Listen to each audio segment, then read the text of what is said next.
بسم اللہ الرحمن الرحیم۔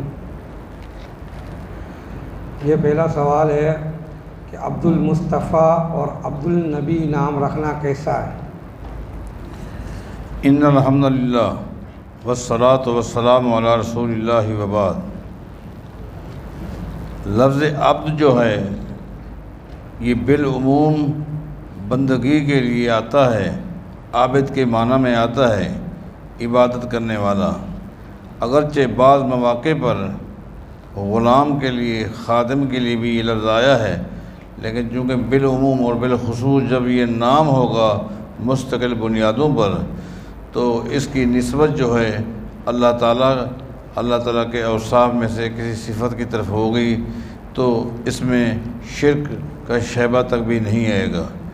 یہی وجہ ہے کہ نبی علیہ الصلوۃ والسلام نے بعض صحابہ کے جب نام دیکھے ان میں لفظ عبد تو تھا، لیکن اضافت جو ہے وہ مخلوق کی طرف تھی، تو نبی علیہ السلام نے فوراً نام چینج کر دیا تھا۔ جیسا کہ ابو بکر صدیق رضی اللہ تعالیٰ عنہ جب مسلمان ہوئے اس وقت ان کا جو نام تھا وہ عبد الکعبہ تھا۔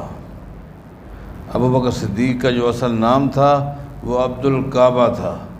نبی علیہ السلام نے چینج کر کے فرمایا کہ آج کے بعد آپ کا نام عبداللہ ہے۔ اور عبد الکعبہ، عبد الرحمن بن عوف کا نام بھی عبد الکعبہ تھا۔ بعض صحابہ کے نام عبد الشمس تھے، یعنی مخلوق کی طرف اضافت تھی، ایک دم نبی علیہ الصلوۃ والسلام نے نام تبدیل کر دیے۔ لہٰذا عبد النبی، عبد الرسول یہ نام اس لیے صحیح نہیں ہے کیونکہ عبد کا معنی ہے عبادت کرنے والا، اور جب اضافت رسول کی طرف ہوگی تو اس کا معنی یہ بنے گا رسول کی عبادت کرنے والا، رسول کا بندہ۔ لہٰذا یہ نسبت صحیح نہیں ہے، اس لیے نبی علیہ الصلوۃ والسلام نے یہ نام چینج کر دیے تھے، اور یہ نام بھی اس لحاظ سے غلط بنتے ہیں۔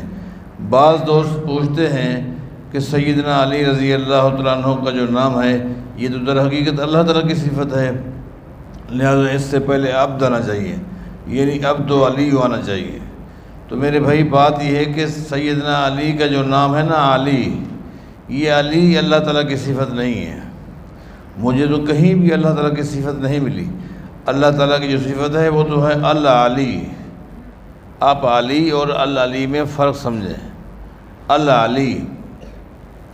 العلی جو ہے یہ اللہ تعالیٰ کی صفت ہے، علی قرآن و حدیث میں کہیں بھی اللہ کی صفت نہیں ہے۔ جب اللہ کی صفت نہیں ہے تو اس سے پہلے عبد کا لفظ کیسے آئے گا؟ نہیں آ سکتا، علی ہی نام ہے اور یہ نام صحیح ہے۔ بھائی کہ سوال یہ ہے کہ میں اپنا گارمنٹس کا مال بنوانے کے لیے شہر سے باہر کاریگروں کے پاس مشینیں لگوائی ہوئی ہیں۔ مسئلہ یہ ہے کہ وہ کاریگر سود پر قرضہ لیتا ہے اور وہ پیسہ میرے مال پر لگاتا ہے، تو اب اس سے میرا مال بنوانا ٹھیک ہے یا نہیں؟ دیکھیں، آپ جس چیز کے مکلف ہیں اس میں آپ اپنے آپ کو سود سے بچائیں۔ نہ آپ سود لیں نہ آپ سود دیں، لیکن جس سے بھی آپ مال بنواتے ہیں وہ کہیں سے رقم لیتا ہے، وہ سود کی لیتا ہے، رشوت کی رقم ہے، حلال کی حرام کی، آپ اس کے مکلف نہیں ہیں، آپ کسی اور کے مکلف نہیں ہیں۔ آپ کی ایک دکان ہے، آپ کا کام صحیح ہونا چاہیے۔ آپ کی دکان پر جو بندہ آتا ہے سودا لینے کے لیے، آپ اس سے یہ نہیں پوچھ سکتے آپ مجھ سے جو سودا لے رہے ہیں آپ کا کاروبار کس چیز کا ہے؟ آپ کا کاروبار تو سود کا ہے، لہٰذا میں آپ کو چاول نہیں دے سکتا، لہٰذا میں آپ کو کپڑے نہیں دے سکتا۔ نہیں، آپ اس چیز کے مکلف نہیں ہیں، آپ مکلف ہے اپنی ذات کے۔ آپ کا کام سودی نہیں ہونا چاہیے، اور جس سے آپ مال بنواتے ہیں آپ کا کام صحیح ہونا چاہیے۔ وہ رقم کہاں سے لیتا ہے، کس سے لیتا ہے، کس چیز کی لیتا ہے، وہ اس کا معاملہ ہے۔ اگر پہلی صف میں آدمی کم ہو تو کیا بچوں کو پہلی صف میں شامل کیا جائے گا یا بچوں کی الگ صف ہوگی؟ دیکھیں، ایک عمومی قاعدہ یہ ہے کہ امام کے پیچھے جو صف ہے وہ مردوں کی ہونی چاہیے، اس کے پیچھے بچوں کی صف ہونی چاہیے، اس کے پیچھے خواتین کی صف ہونی چاہیے۔ لیکن اگر مردوں کی صف میں چند ساتھی ہیں، باقی صف باقی ہے، تو جی ہاں آپ معصوم بچوں کو اس میں شامل کر سکتے ہیں، اس میں کوئی ممانعت نہیں ہے بلکہ ثابت ہے۔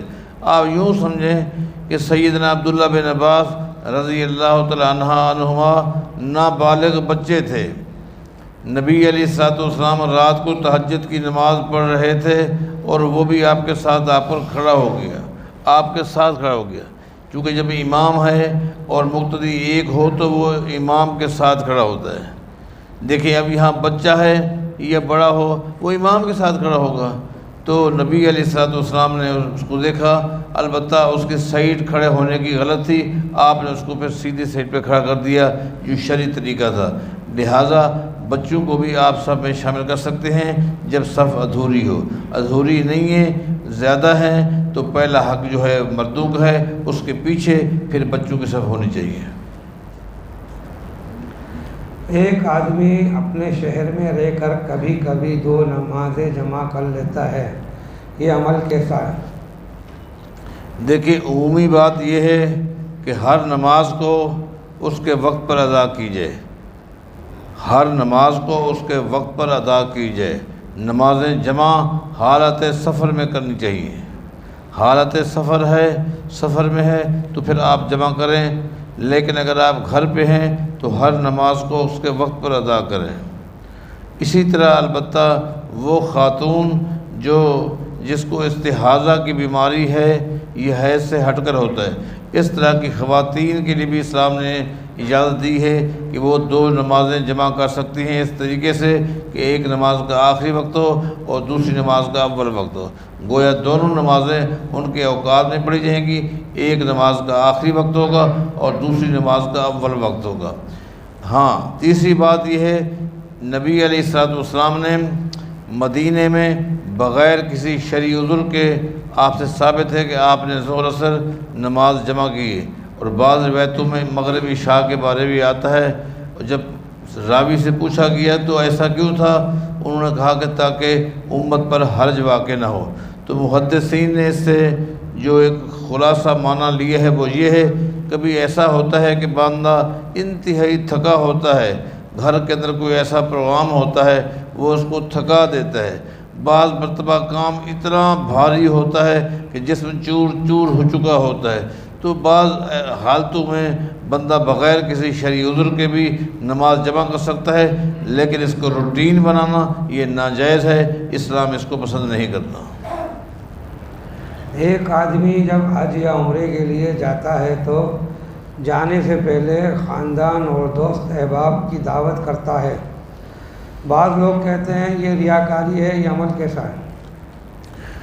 حج اور عمرے کے لیے جب آدمی جاتے ہوئے خاندان کی، دوست احباب کی، محلے والوں کی، چاہنے والوں کی دعوت، مجھے یہ عمل قرآن و حدیث میں کہیں بھی نہیں ملا کہ نبی علیہ الصلوۃ والسلام نے حکم دیا ہو یا آپ نے عمل کیا ہو۔ ہاں حج کے بعد جب نبی علیہ الصلوۃ والسلام واپس آئے تو واپسی پر آپ نے دعوت کی ہے، جس میں سب کو شامل کیا ہے، بعض احادیث میں گائے کا ذکر آتا ہے، بعض میں کسی اور جانور کا۔ اس کا مطلب یہ ہوا حج عمرے کے واپسی پر دعوت ثابت ہے، جاتے ہوئے ثابت نہیں ہے۔ یہ معاملہ آج کل میں بھی دیکھ رہا ہوں کہ الٹ معاملہ چل رہا ہے کہ جاتے ہوئے لوگ دعوت کرتے ہیں، دعوت کے بعد پھر ایک دوسرے سے معافی تلافی وغیرہ کی باتیں بھی سننے میں آتی ہیں، وہ پھر جاتے ہیں، اور واپسی پر کوئی دعوت کا تصور نہیں ہوتا، میں نے نہیں دیکھا۔ لہٰذا سنت یہ ہے کہ آپ جب جائیں اس وقت دعوت نہ کریں، خاموشی کے ساتھ چلے جائیں، اور جب آپ حج یا عمرہ کر کے آئیں واپسی پر آپ دعوت کریں، یہ مسنون عمل ہے۔ ہم نے علماء سے سنا ہے کہ میت کے ساتھ 40 قدم چلنے والے کے لیے یہ خوشخبری ہے کہ اس کے 40 کبیرہ گناہ بخش دیے جاتے ہیں۔ یہ ایک من گھڑت روایت ہے جو پیش کی جاتی ہے، جس کی کوئی بھی حقیقت نہیں ہے، ضعیف ہی نہیں ہے بلکہ موضوع روایت ہے۔ من گھڑت روایت ہے کہ جنازے کے ساتھ 40 قدم تک بندہ چلے تو 40 اس کے کبیرہ گناہ معاف ہو جاتے ہیں، یہ ایک روایت پیش کی جاتی ہے، لیکن یہ من گھڑت ہے، لہٰذا اس عمل کا دین سے کوئی تعلق نہیں ہے۔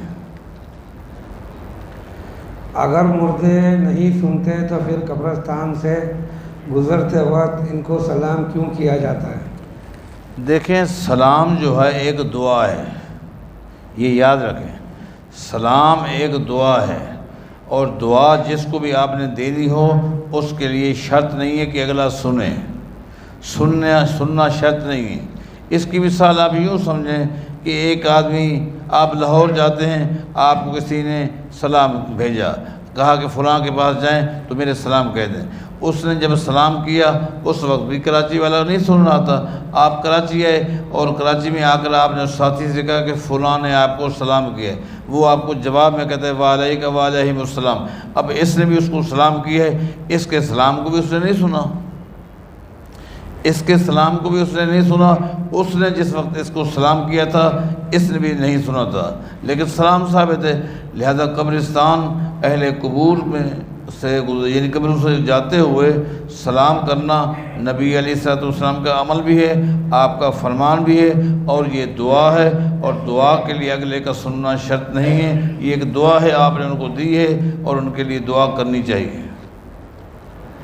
میں جس فیکٹری میں کام کرتا ہوں اس کا مالک قادیانی ہے، مجھے روزانہ جاتے وقت سلام کرنا ہوتا ہے، اگر کبھی سلام نہ کیا جائے تو وہ برا محسوس کرتا ہے، اب کیا کرنا چاہیے؟